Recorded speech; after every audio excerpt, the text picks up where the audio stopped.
Hi everybody, welcome to Southern Comfort Ramblings. I'm KellyLee. We're coming to you from Charleston, South Carolina, and we are going to be making shepherd's pie today.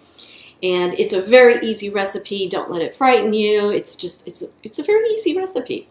We're going to get right into the ingredients. We're going to start off with some ground round.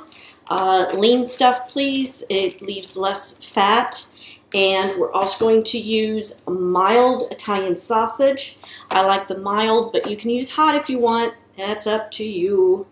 We're going to need one medium onion, and we're going to chop this down to small little diced pieces. We've got some fresh carrots and some fresh sugar peas, but you can also use green beans or whatever vegetables that you like. I like fresh. What we're going to do with the fresh vegetables is we're going to blanch them down. We're going to get that cooking process. And how you do that is you just put them in boiling water for a minute or so until they start to cook, and then you're going to take them off the water and let them finish cooking in the water for a few moments, and then we'll add them to the pie in a little bit. So we're also going to add some corn. You can do fresh corn, however, I just didn't get to the store to do it, so we're going to use the baby gold and white corn because that has a lot of flavor. This is totally optional. We are going to put mushrooms in it. We're going to chop them up pretty fine.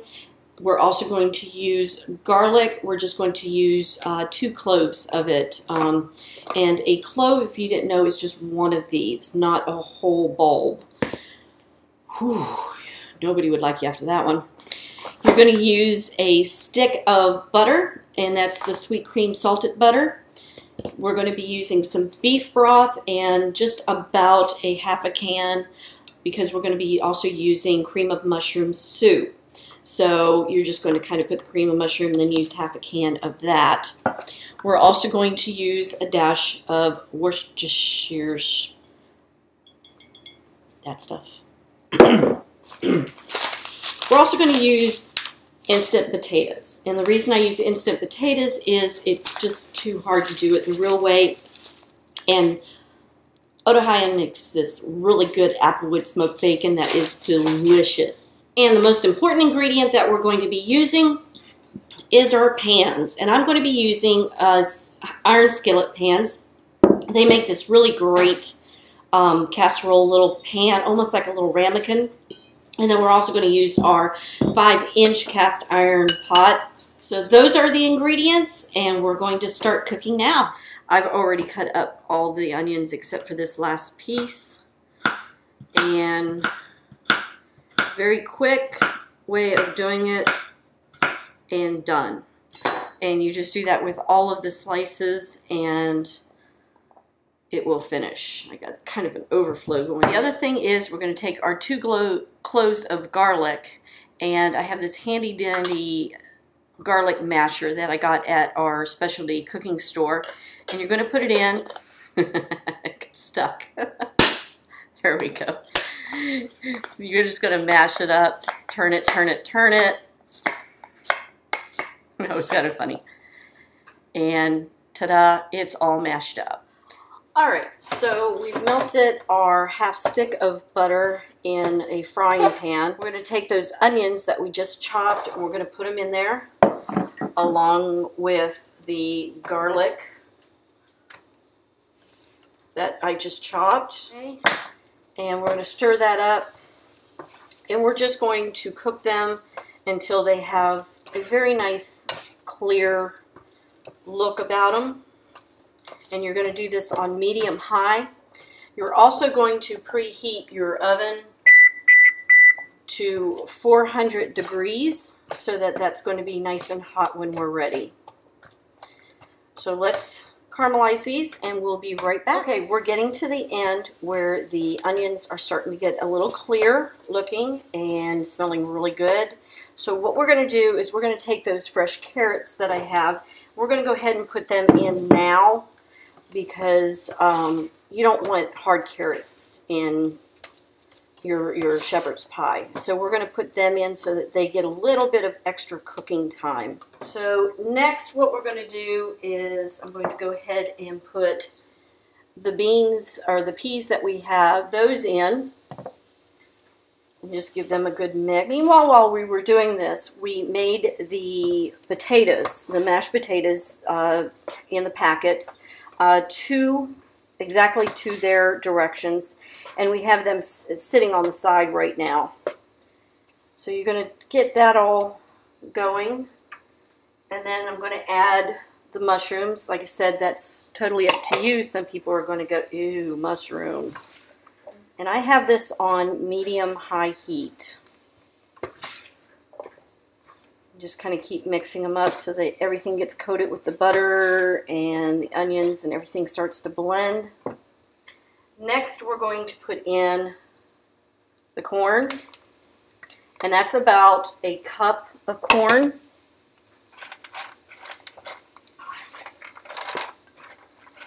And we're going to move pretty quickly on this one because the next thing that goes in, actually, the next thing that goes in is going to be the cream of mushroom soup.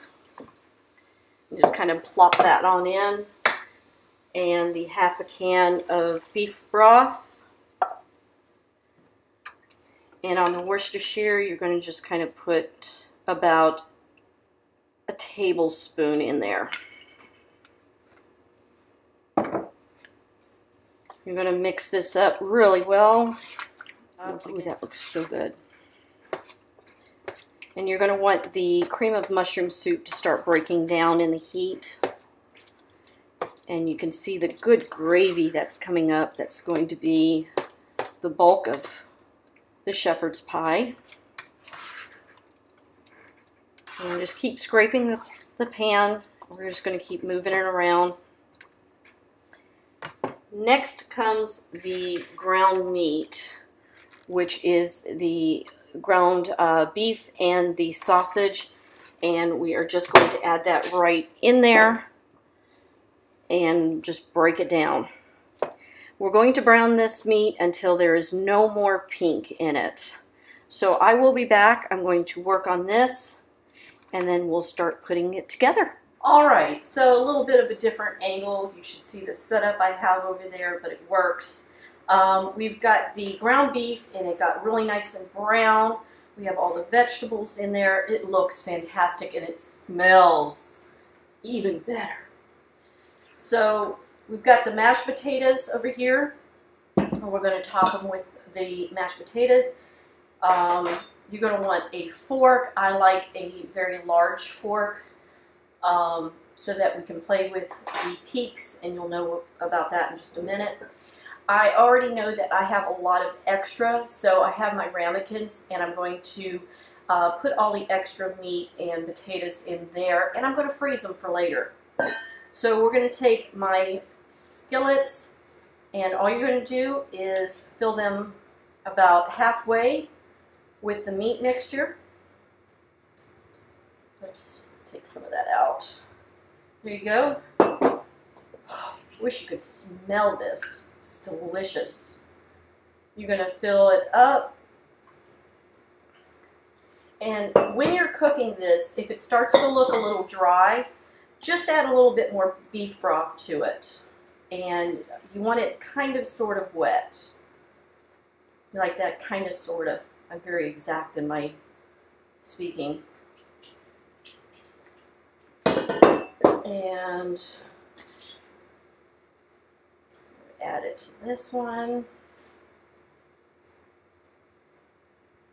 And then what we're going to do is I'm going to switch, and I'll do the ramekins in a little bit. Move that back. And this is our mashed potatoes that I made.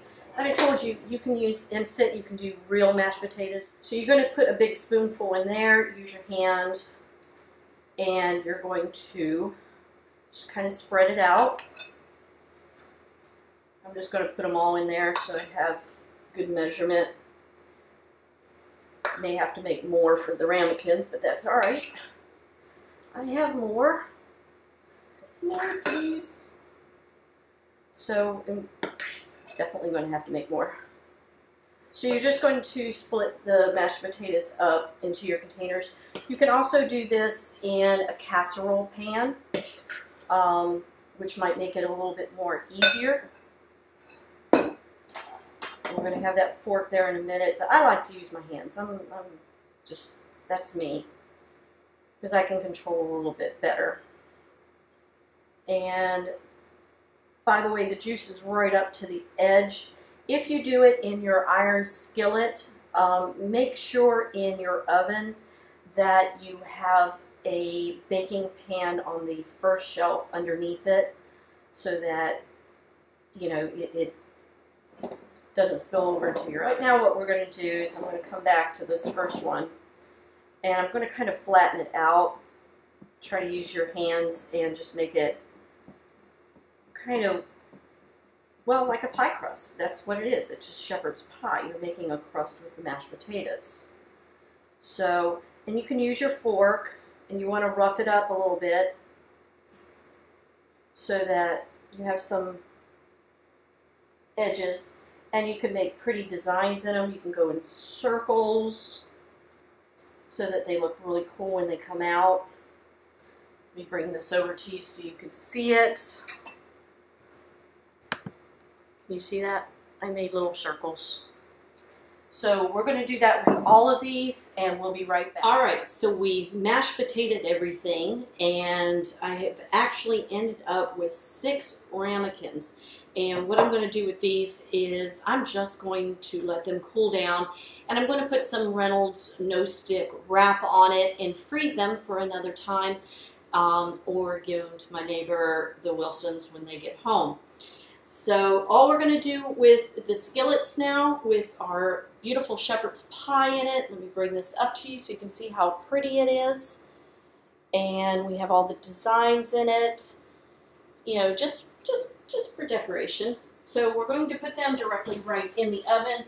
As you can see, well, I'm not sure if you can see from that distance, we have a pot underneath, a small cooking sheet underneath, just to catch the drips. And we're going to put those in. We're not going to let them touch. And just kind of slide them in. They are on 400 degrees, and we're going to let them bake for about 30 minutes. And at the very end, if they're not brown enough, you just put them up to a broil. But keep an eye on it. You don't want the tops to burn. There's nothing worse than burnt potatoes. So we will see you back in about 30 minutes. All right, we're back, and it's about 30-40 minutes later. We have ended up putting it on the broil for about 3 minutes to brown and get that top really nice and crispy. We also did add a little bit of cheddar and mozzarella to the top, just for a little bit more flavor. And I'll show you what it looks like. That's what it ended up to be. Can you see how good that looks? It's all nice and brown and drippy, and it's cute in the little pot. This is the casserole one. So the little casserole iron pot, and that's what it looks like. And it turned out really great. It was super easy to make. I can highly recommend it. We can't wait to try it. A little hot right now because it just came out of the oven. We've got the other 2 sitting back there, and we're looking forward to eating it. I hope you all will share this video to your friends on your Facebook, on your Twitter, and on your Google. That's how I get these views. I need you to help me and share them. Thank you for visiting. I really appreciate it. And next week we're going to do something just as special. So we will see you next week. Bye, y'all.